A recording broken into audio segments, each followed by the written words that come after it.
नागपुर के रहने वाले राहुल को अपने क्रिश्चियन दोस्त के घर से क्रिसमस सेलिब्रेशन का इनविटेशन आता है। इनका लेट नाइट तक पार्टी करने का प्लान था, पर राहुल अपने उस दोस्त को बोलता है कि मैं आ तो जाऊंगा पार्टी में, लेकिन मुझे 11 बजे से पहले वहां से वापस आना होगा, क्योंकि कुछ दिन पहले ही राहुल के एक दूसरे दोस्त की मोटरसाइकिल राइड के दौरान एक्सीडेंट हो गई थी।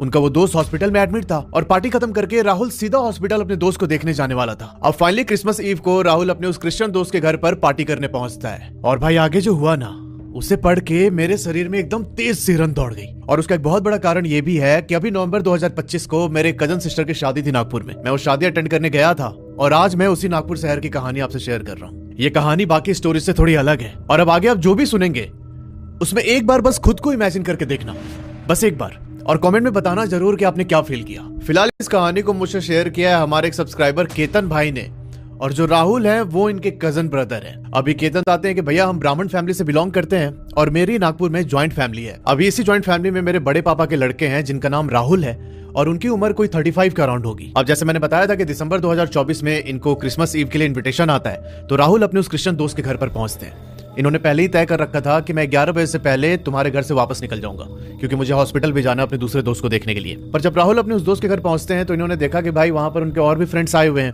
तो इनकी थोड़ी बातचीत शुरू होती है। ये लोग अपना स्कूल लाइफ ये सब डिस्कस करने लगते हैं। बाद में पार्टी शुरू होती है और फाइनली राहुल को पता ही नहीं चला कि टाइम कहाँ निकल गया। उस टाइम पर राहुल केक और मिठाइयाँ खा रहा था और इसी बीच उस पार्टी में आए हुए एक और दोस्त ने राहुल से, जो इनका दूसरा दोस्त हॉस्पिटल में एडमिट था, उनका नाम था सानू के बारे में पूछा कि यार वो कैसा है।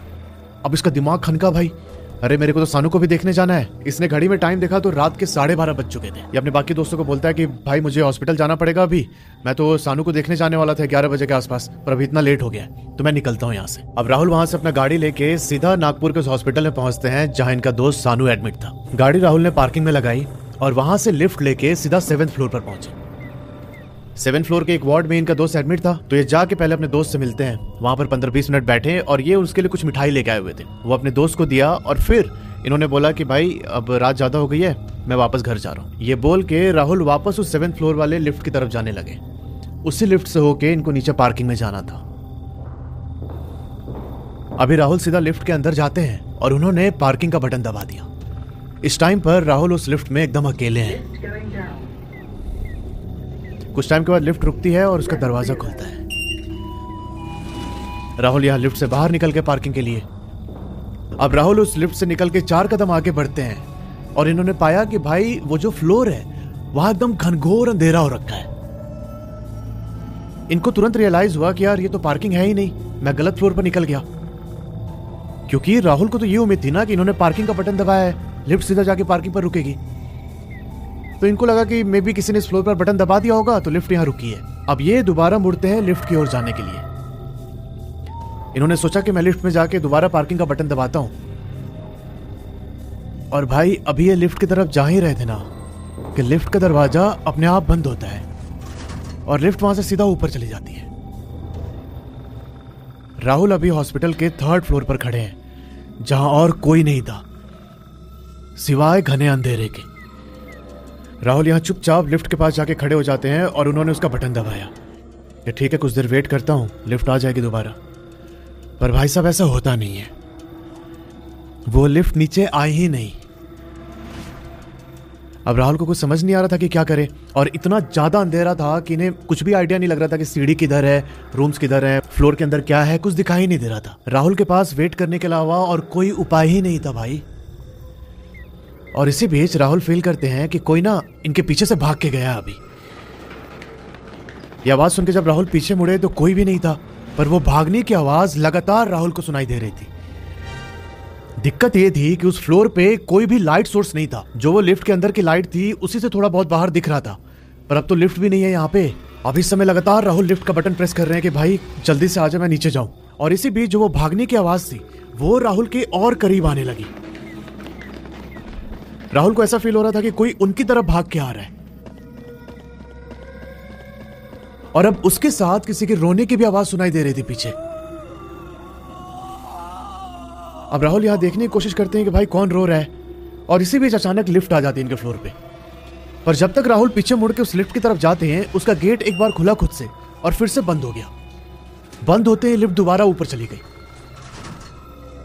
अभी इस समय राहुल अपने फोन का फ्लैशलाइट ऑन करते हैं और इन्होंने डिसाइड किया कि जहां से रोने की आवाज आ रही है ना, मैं उस आवाज को फॉलो करते हुए जाऊंगा, देखता हूं कौन है। ये धीरे धीरे अपना कदम उस आवाज की तरफ बढ़ाने लगते हैं और कुछ ही सेकंड के बाद इनकी नजर एक कोने वाले रूम पर पड़ती है। भाई ये देखते हैं कि उस रूम को एक औरत पीट रही है अंदर से और उसी के रोने की आवाज राहुल को सुनाई दे रही थी। जब राहुल 2 कदम और आगे बढ़ाते हैं तो वो औरत एकदम चुप हो गई और कुछ सेकंड के पॉज के बाद वो बोलती है कि मुझे बचा लो, मुझे यहां से बाहर निकाल दो।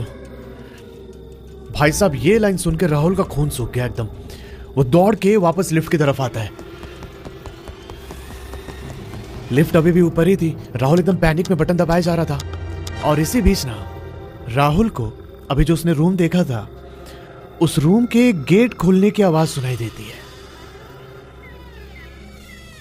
और उसके बाद से ही राहुल को फील हुआ कि कोई उनके तरफ दौड़ के आ रहा है। राहुल यहां अपने फोन का फ्लैशलाइट उस तरफ घुमाते हैं और भाई राहुल को खुद से 4-5 मीटर की दूरी पे एक काला साया दिखाई देता है। वो किसी लड़की का साया था और ऐसा लग रहा था कि वो राहुल को बुला रही है मदद के लिए। अब केतन बताते हैं कि राहुल भैया को हनुमान जी में बहुत ज्यादा आस्था थी, तो उन्होंने हनुमान जी का नाम रिकॉल करने स्टार्ट किया और वैसे ही नाम लेते लेते लिफ्ट का बटन दबाने लगे फिर से। और चमत्कार ये हुआ कि कुछ सेकंड में ही लिफ्ट नीचे आ गई। ये हनुमान जी का नाम लेते हुए ही लिफ्ट का गेट खोल के अंदर जाते हैं और सीधा पार्किंग का बटन दबाया। इस बार लिफ्ट प्रॉपर पार्किंग में पहुंचती है और ये सीधे अपनी गाड़ी में बैठ के घर पहुंचते हैं। अब घर जाके इस घटना को राहुल ने केतन और राहुल के ही जो छोटे भाई हैं हर्ष, उनको बताया।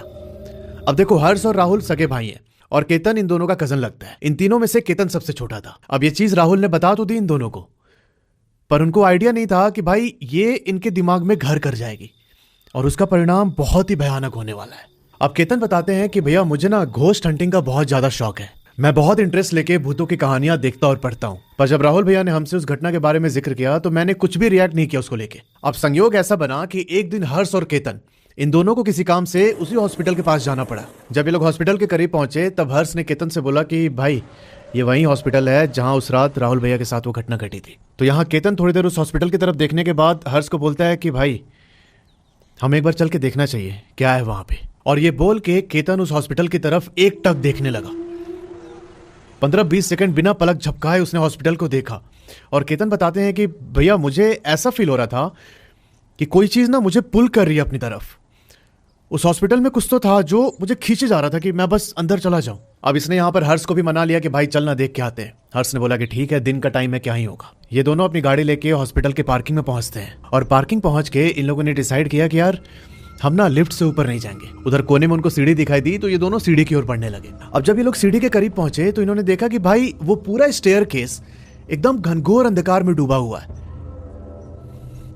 केतन यहाँ पे थोड़ा सा घबराते हुए अपना कदम आगे बढ़ाता है और भाई जैसे इसने उस पार्किंग के स्टेयरकेस पर पहला कदम रखा उस सीढ़ी के आसपास की सारी लाइट जल जाती है। अब ये होते हैं केतन एकदम घबरा गया, पर फिर इनको पता चला कि जो ये स्टेयरकेस है यहाँ पर सेंसर लगे हुए और जब भी कोई इधर से क्रॉस करता है तो ये सेंसर उसके मूवमेंट कैच करके लाइट्स ऑन कर देता है। अब ये लोग सीढ़ियों से ही होते हुए पहले फर्स्ट फ्लोर पे खड़े होकर इन्होंने थोड़ा सा देखा आसपास और फिर वहां से ऊपर सेकंड फ्लोर पे चले गए। जब ये लोग सेकंड फ्लोर पर पहुंचे तब हर्ष बोलता है कि भाई इसके ऊपर वाले फ्लोर पर ही राहुल भैया के साथ वो घटना घटी थी। अब यहाँ केतन सेकंड फ्लोर से थोड़ा ऊपर चढ़ता है। अब देखो वो किस पॉइंट पर खड़ा है। यहाँ केतन खड़ा है समझ लो, इसके नीचे राइट हैंड साइड में सामने सेकंड फ्लोर है और यहीं पर नीचे की तरफ उनका भाई हर्ष खड़ा है और यहाँ जहां पर केतन खड़ा है यहाँ से ऊपर की तरफ थर्ड फ्लोर के लिए सीढ़ी जा रही है। तो आई होप आपको क्लियर हो गया होगा। मैं एक बार ड्राइंग से भी समझा देता हूं। तो जितना मुझे केतन ने डिस्क्राइब किया है उसके हिसाब से ये सेकंड फ्लोर है और सेकंड फ्लोर के पास यहाँ हर्ष खड़ा है नीचे की ओर और यहाँ से थोड़ा सा ऊपर जाके यहाँ पर केतन खड़ा है। ठीक है, यहाँ से ऊपर सीढ़ी जाती है थर्ड फ्लोर की तरफ। आई होप आपको क्लियर हो गया होगा। केतन अभी ऊपर गया नहीं है थर्ड फ्लोर पे, यहाँ खड़े होकर वेट कर रहा है कि मैं अब ऊपर जाऊंगा। अच्छा एक चीज और, जब केतन सेकंड फ्लोर की सीढ़ियों से चलकर उस कॉमन स्पॉट पर पहुंचे थे ना जहां से ऊपर थर्ड फ्लोर की ओर सीढ़ी जा रही है, उस स्पॉट पर पहुंचते ही केतन को ना थर्ड फ्लोर के अंदर से एक गेट खोलने की आवाज सुनाई दी थी। पर इन्होंने ये बात अपने भाई हर्ष को नहीं बताई। इस चीज को नजरअंदाज कर देते हैं केतन एकदम। अब यहाँ पर हर्ष नीचे ही खड़ा था। वो बोलता है केतन से कि सुन मुझे कुछ अच्छा नहीं लग रहा है, चलते हैं यहाँ से यार। पर केतन के अंदर तो भाई चुल मची हुई थी। ये जैसे अपना पहला कदम बढ़ाता है उस थर्ड फ्लोर की सीढ़ी की तरफ, भाई साहब इसे सुनाई देता है कि कोई बहुत भारी कदमों से भागते हुए इसकी ओर आ रहा है। और सबसे ताजुब करने वाली बात यह थी कि उस थर्ड फ्लोर के स्टेयर के सेंसर ने किसी ह्यूमन को डिटेक्ट नहीं किया। अब केतन बताते हैं कि भैया थर्ड फ्लोर पर जिस तरफ से भागने की आवाज आ रही थी वहां इतना अंधेरा था कि मैं कुछ देख ही नहीं पा रहा था। इस टाइम पर मेरा भाई हर्ष वहीं सेकंड फ्लोर पर खड़े होके मुझे एकटक देख रहा है। वो इतने इंटेंस तरीके से देख रहा था कि मुझे ऐसा लगने लगा कि कहीं कोई स्पिरिट हर्ष के अंदर तो नहीं घुस गई। पर केतन इस चीज को भी इग्नोर करते हुए उस सीढ़ी की ओर फिर से कदम बढ़ाते हैं। और इस बार जैसे उन्होंने कदम बढ़ाया, केतन को उस थर्ड फ्लोर के अंदर से किसी के कराहने की आवाज सुनाई दी। सेम इनको भी ऐसा फील हुआ कि कोई ना इसे बुला रहा है अंदर। इस टाइम पर केतन वहीं सीढ़ियों पर ही फ्रीज हो गए थे। ये फ्रीज होके एकटक उस तीसरे फ्लोर की ओर देख रहे हैं और इतने में उनको दिखाई दिया कि एक औरत अंदर से निकल के आई है। वो औरत एकदम ब्लैक और उसका चेहरा बहुत बिगड़ा हुआ था। आंखें उसके एकदम खून जैसी लाल हो रखी हैं और वो ना केतन की ओर हाथ करके उसे बुला रही है अपनी तरफ। अभी केतन कुछ प्रोसेस कर ही पाता कि वो औरत अचानक से सीलिंग पे चढ़ गई। वो सीलिंग पे ऊपर क्रॉल करते हुए केतन की तरफ आ रही है। ये अपने एकदम होश खो बैठा था, इसे समझ में नहीं आ रहा था कि कैसे रिएक्ट करे। और फिर इसने देखा कि भाई वो सीलिंग से ही ना नीचे की ओर लटक गई है और अभी केतन की ओर देखते हुए वो बड़े प्यार से उसे बुला रही है। पर जब केतन ने कुछ भी रिएक्ट नहीं किया तो वो वापस एकदम सीरियस हो जाती है और इसके थोड़ी देर के बाद एकदम दर्द भरे टोन में रोने लगती है। वो कैसी भी केतन को मेल्ट करके अपने पास बुलाना चाहती थी। केतन बताते हैं कि मुझे उस औरत की तरफ बहुत स्ट्रॉन्ग पुल फील हो रहा था। मेरा मन कर रहा था कि मैं उसके पास चले जाऊं और इसी बीच मैंने ना आगे कदम बढ़ाया। वो औरत एक टक मुझे देख रही है और मुझे ऐसा लग रहा था कि उसने ना मुझे हिप्नोटाइज कर लिया है। मैं उसकी ओर बढ़ रहा था और तभी ना मुझे किसी ने जोर से चाटा मारा एकदम। मैं थोड़ा होश में आया और मैंने देखा कि मेरा भाई हर्ष मुझे चाटा मार रहा है। हर्ष बोल रहा है कि अबे मैं कितने टाइम से तुझे आवाज लगा रहा हूं, चल यहां से, क्यों खड़ा है, कोई भी नहीं है ऊपर। और जब हर्ष ने ऐसा बोला ना तो हर्ष की नजर भी एक बार उस थर्ड फ्लोर की तरफ गई। ये देखता है कि भाई वो औरत एकदम डेड एक्सप्रेशन लेके हर्ष को घूर रही है। ये देखते ही भाई हर्ष घबरा गया। ये केतन को बोलता है कि भाई भाग यहां से जल्दी, और हर्ष दौड़ के नीचे सेकंड फ्लोर पर चला गया। केतन अभी भी फ्रीज हो रखे एकदम। ये चाहते थे वहां से निकलना पर ऐसा लग रहा था कि किसी ने इनको जकड़ के रखा हुआ है। वो औरत एकदम गुस्से में केतन की ओर देखते हुए इसकी तरफ बढ़ने लगी। केतन यहाँ हर्ष की तरफ देखते हैं और ये बोलना चाह रहे थे कि भाई मैं ना हिल नहीं पा रहा हूं यहां से। तभी वहां पर खड़े होकर हर्ष जोर से हनुमान जी का नाम लेने लगता है। जय बजरंग बली, जय बजरंग बली। वो केतन को बोलता है बार बार कि भाई नाम ले हनुमान जी का, बजरंग बली का नाम ले। और तब केतन अपने प्रॉपर होश में आता है और इसने हनुमान जी का नाम लेना स्टार्ट किया और बाद में हनुमान चालीसा पढ़ते हुए ये दौड़ के नीचे वापस आता है। केतन को जब रियलाइज हुआ कि भाई मैं अभी किस चक्कर में पड़ने वाला था तो ये ना 4 सीढ़ी कूद कर नीचे पहुंचता है सीधा। ये लोग सीढ़ियों से होते हुए नीचे भाग के पार्किंग में जाते हैं। वहां पार्किंग में 2 गार्ड थे। इन्होंने बोला गार्ड को कि अभी हमने ऊपर थर्ड फ्लोर पे ऐसा ऐसा देखा है। तब गार्ड उल्टा इनको ही डांटने लगता है कि तुम लोगों ने दारू पी रखी है, कोई नहीं थर्ड फ्लोर पे, क्या करने गए थे तुम लोग। अब जब ये लोग पार्किंग से बाहर निकले तो इनको हॉस्पिटल के बाहर ही एक वहां का स्टाफ दिखाई देता है। वो थोड़ा यंग था तो इन लोगों ने बुला के उससे पूछा कि मतलब आपको कुछ पता है क्या थर्ड फ्लोर के बारे में।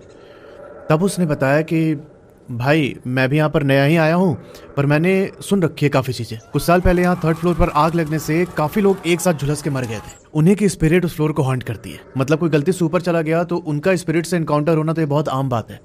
हम आए दिन सुनते रहते हैं ये सब। अब ये बातें जानने के बाद हर्ष और केतन वापस घर आते हैं और घर आके इन्होंने किसी से कुछ नहीं बताया। केतन बताते हैं कि उस घटना के 1 महीने तक मैं ढंग से सो नहीं पाया। कभी अगर गलती से मुझे नींद आ जाती तो सपने में वो औरत ही मुझे दिखाई देती थी। हर छोटी बात पर मुझे गुस्सा आने लगा और मैं ना बहुत चिड़चिड़ा सा हो गया था। धीरे धीरे घर का जो माहौल था वो भी एकदम नेगेटिव हुए जा रहा था। अब जब केतन को लगा कि उसे ये सब हैंडल नहीं हो रहा है तो उसने ये बात अपने सबसे बड़े भाई राहुल को बताई। राहुल ने पूछा कि कहीं गया था क्या तू ऐसी जगह। तब केतन बोलता है कि हाँ भैया, वो जो हॉस्पिटल में आपके साथ इंसिडेंट हुआ था ना, मैं और हर्ष उधर गए थे। ये सुनकर राहुल ने केतन को बहुत डांटा और फिर उसे अपने साथ एक जान पहचान के पंडित के पास लेकर गए। अब सुनना यहाँ पर पंडित क्या सजेस्ट करता है। उस पंडित ने केतन को अपने सामने बैठाया और आंख बंद कर ली।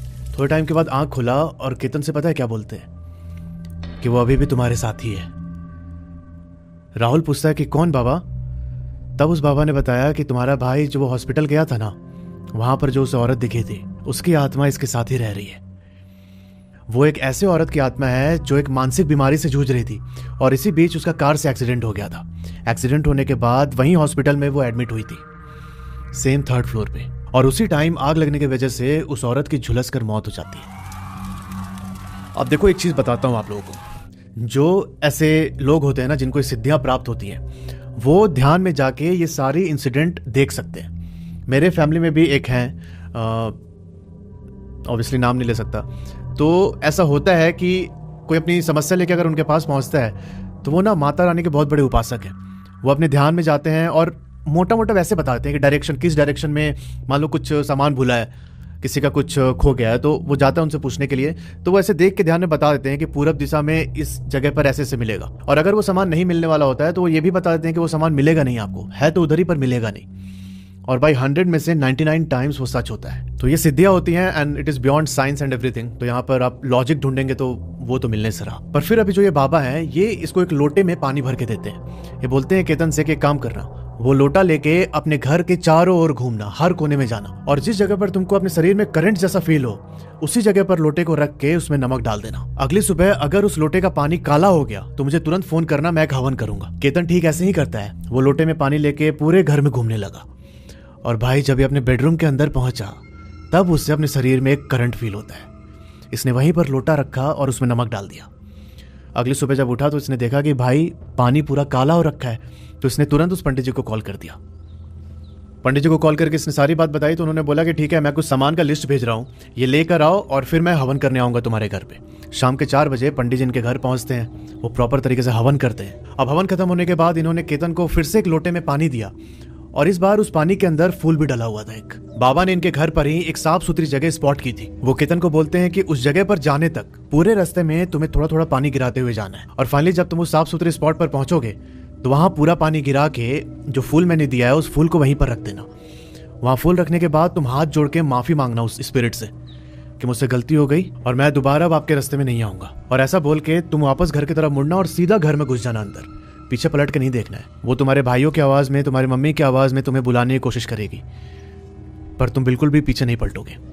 केतन ठीक ऐसे ही करता है। उसने बाबा की बात मानी और जैसा उन्होंने बोला था वैसे फॉलो किया। और केतन बताते हैं कि भैया उस पूजा के बाद फाइनली हमारे घर में और मेरे साथ सब कुछ ठीक हो गया। तो यार ये थी पूरी कहानी। अगर आपके जानने में भी ऐसा कोई इंसिडेंट हुआ है तो नीचे जो ईमेल आईडी आ रहा है उस पर अपनी कहानी मुझे भेज सकते हैं। मिलता है आपसे अगले वीडियो में, तब तक के लिए अपना ध्यान रखो और हर हर महादेव।